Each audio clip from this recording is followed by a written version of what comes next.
na escola é bom para crianças com autismo? Eu já ouvi essa pergunta, já fizeram essa pergunta para mim e também já vi, né, publicações, matérias. A resposta no geral, na verdade, é depende. É muito difícil algo ser bom para todo mundo. Mas, dentro de um contexto geral, para a maioria das crianças, a escola é para ser positivo, é para ser um ambiente de aprendizagem, de acolhimento, é para ser um ambiente de adaptações, de socialização, de contato com as outras crianças, de oportunidade de ver o agir das outras crianças, de ter modelos adequados para imitar mesmo. A aprendizagem acontece muito, né, por observação, por imitação. Primeiro que é lei, né, no Brasil pelo menos, que as crianças devem estar dentro da escola. E no Brasil a gente tem um a mais, né, que é a questão da lei da inclusão. O Brasil assinou o decreto de Salamanca, que se comprometia a melhorar, né, a viabilizar a inclusão em ambiente regular. Então, antigamente a gente tinha basicamente uma divisão. Então, se a criança tinha um laudo, ela tinha uma deficiência, ela tinha deficiência intelectual principalmente, né, com outras condições juntas, ela ia para uma escola especial. Não tinha nem o que pensar. Ela já era destinada para a escola especial. E aquela criança que não tinha, né, um diagnóstico, que tinha uma aprendizagem regular, ia para uma escola regular. Uma escola dita, né, que as pessoas usam o termo, né, normal. Mas, desde 2014, se a minha memória não falha tanto assim, a gente tem a lei da inclusão no Brasil, e desde essa lei, as escolas especiais, elas têm restrições, né, para receber verbas públicas. Então, a gente não tem mais um investimento e essas crianças todas são direcionadas para a escola regular. O que aconteceu dentro da nossa experiência? A gente está no ano de 2025, os meus filhos têm 9 anos, eles vão fazer 10 anos agora. Eles estão na 3ª série do ensino fundamental e eles repetiram um ano. Eles reprovaram por falta, na verdade, mas foi um ano que eu não estava levando na escola porque nós estávamos movendo uma ação judicial para que adaptações razoáveis fossem feitas na escola. Mas enfim, então nós já passamos por 3 tipos de escola. A gente já passou por escola municipal nos primeiros anos, então eles ficaram até os 5 anos na creche aqui do município de Tubarão. Depois a gente teve uma experiência de 2 anos numa escola particular. E agora a gente está vivendo uma experiência na escola estadual. Até esse mês, basicamente, até maio de 2025, a minha ideia é: vamos lutar para que a lei da inclusão, a lei do autismo, ela não esteja só no papel, né, mas ela aconteça na prática, porque é bom, é direito deles estar dentro da escola. O que aconteceu esse ano? No passado, a gente ganhou ação judicial e conseguimos um segundo professor para cada um. O que parecia impossível aqui em Santa Catarina, a gente conseguiu mobilizar isso.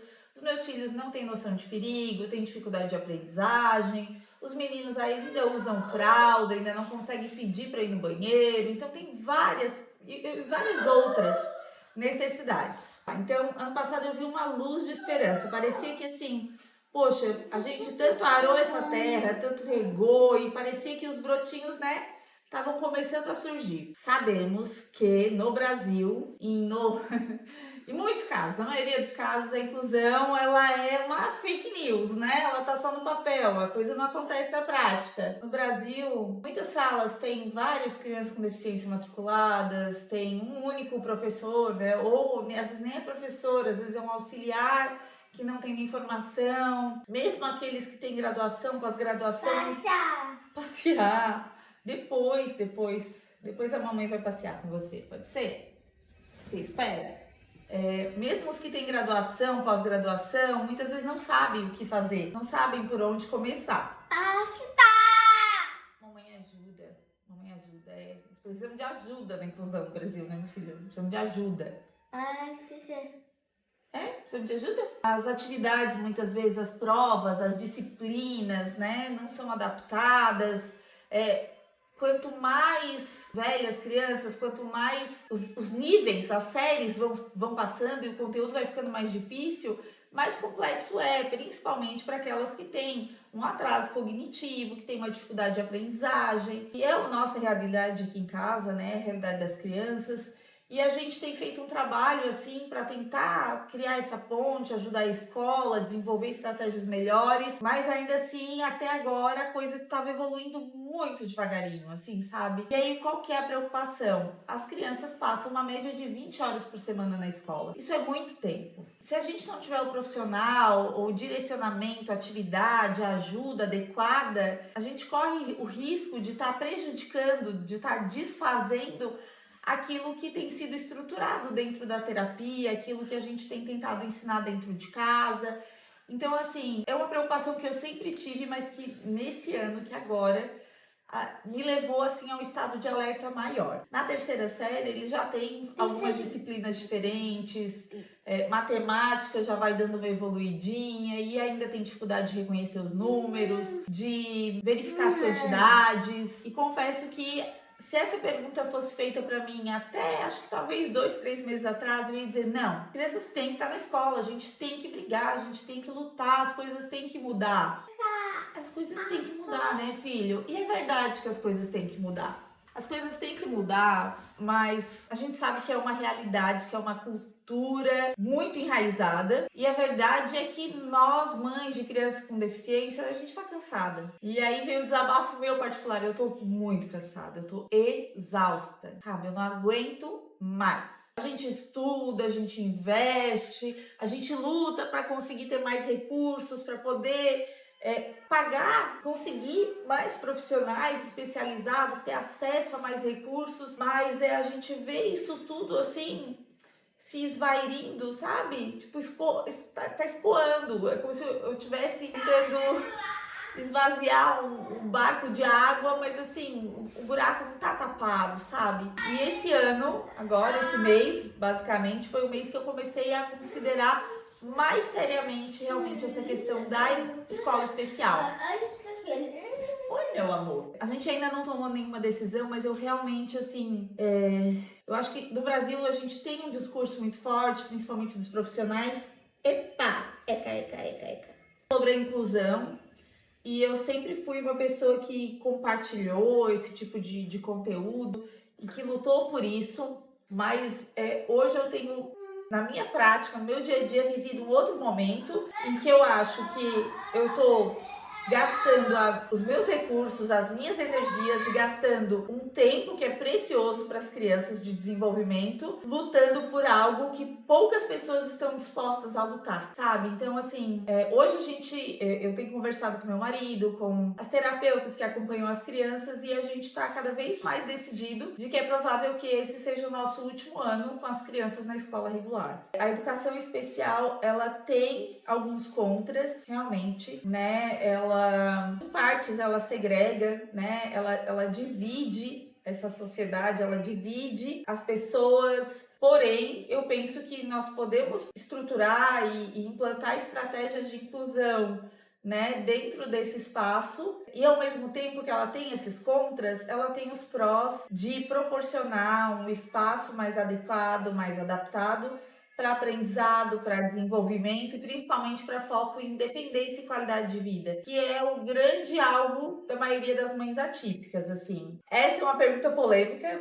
Até quem tá vendo esse vídeo, se você puder pensar um pouco sobre o assunto e colocar aqui embaixo, né? Se você acha que a escola regular hoje, como ela é, na vida real no Brasil, ela é benéfica ou não para essas crianças, você coloca aqui embaixo. Eu acredito que a frase que a gente pode usar é que ela poderia ser benéfica para essas crianças. Ela poderia ser se aquilo que a gente encontra na lei fosse aplicado. Eu costumo dizer que a gente não precisa de novas leis no Brasil. A lei da inclusão, a lei do autismo, ela traz, meu Deus, ela traz muitas informações, muitas especificações do que realmente seria adequado. Mas se a gente lê essa lei e a gente visitar uma escola e acompanhar uma escola, a gente percebe que na maioria dos casos, volto a dizer que isso não é um panorama geral, mas a maioria dos casos, isso não é o que a gente encontra. E por que eu digo na maioria dos casos? O que eu observo? Que quando nós temos a sorte de encontrar profissionais empáticas, profissionais pacientes, profissionais dedicadas, profissionais que são abertas a estudar, ir atrás de informação, a testar coisas novas, a coisa realmente ela caminha melhor. Ano passado nós tivemos essa sorte.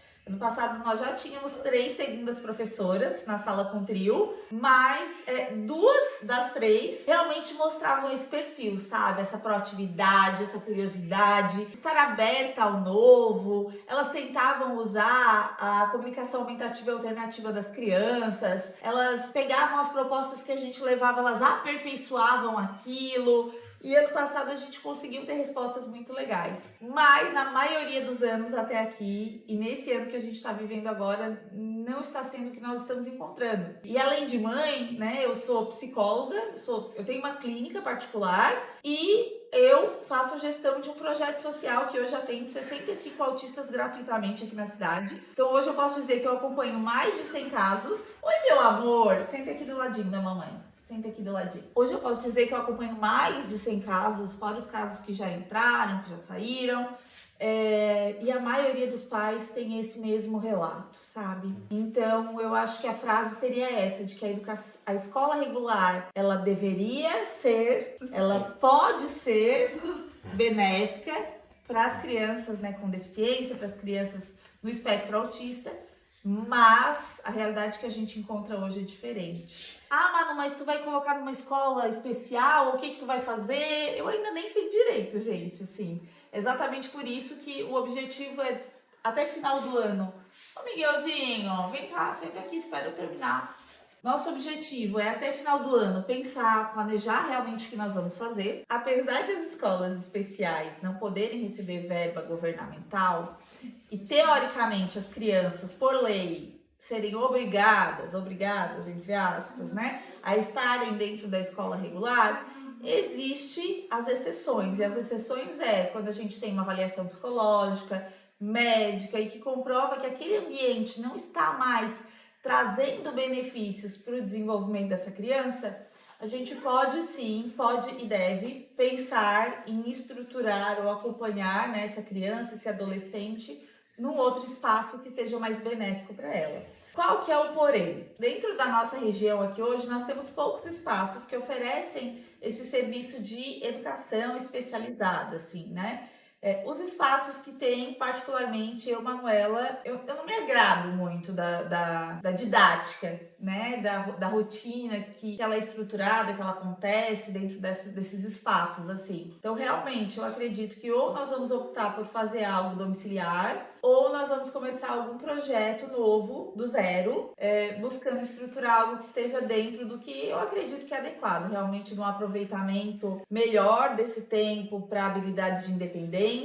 Ô Miguel, para as habilidades pedagógicas, principalmente para o letramento, inserir sistemas de comunicação aumentativa e alternativo, inserir, né, projetos, rotinas de estar na comunidade ou trazer a comunidade para que haja realmente uma inclusão, mesmo que inicial, mesmo que ainda num nível mais superficial, mas eu acredito na necessidade de avaliações, de protocolos estruturados, conforme a necessidade de cada um. Então é bem provável que a gente vá fazer algo domiciliar ou estruturar um projeto do zero, que vai me deixar mais cansada, mais estressada, né?